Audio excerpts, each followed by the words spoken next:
जय मसीह की।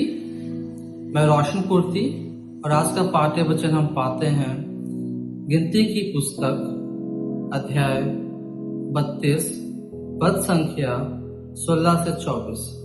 इसमें इस प्रकार लिखा हुआ है, तब उन्होंने मूसा के और निकट आकर कहा, हम अपने पशुओं के लिए यही भेड़शाला बनाएंगे और अपने बाल बच्चों के लिए यही नगर बसाएंगे, परंतु स्वयं इस्राएलियों के आगे आगे हथियारबंद तब तक चलेंगे जब तक उनको उनके स्थान में ना पहुंचा दे। परंतु हमारे बाल बच्चे इस देश के निवासियों के डर से घर वाले नगरों में रहेंगे, परंतु जब तक इस्राएली अपने अपने भाग के अधिकारी ना हो तब तक हम अपने घरों को ना लौटेंगे। हम उनके साथ यरदन पार या कहीं आगे अपना भाग ना लेंगे, क्योंकि हमारा भाग यरदन के इसी पार पूरब की ओर मिला है।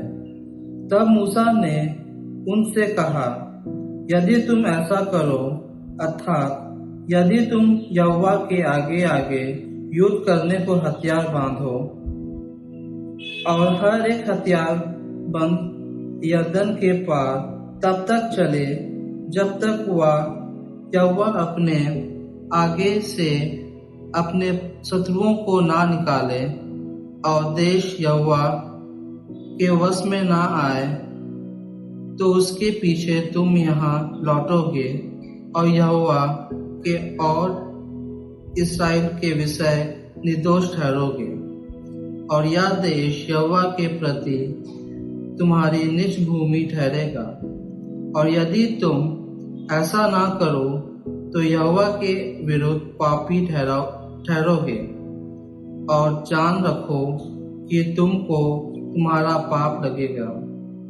तुम अपने बाल बच्चों के लिए नगर बसाओ और अपनी भेड़ बकरियों के लिए भेड़शाला बनाओ, और जो तुम्हारे मुंह से निकला है वही करो।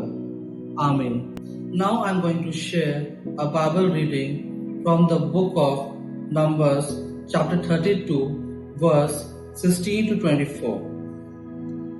Then they came near to him and said, we will build sheepfold here for our livestock and cities for our little ones before the people of Israel until we have brought them to their place.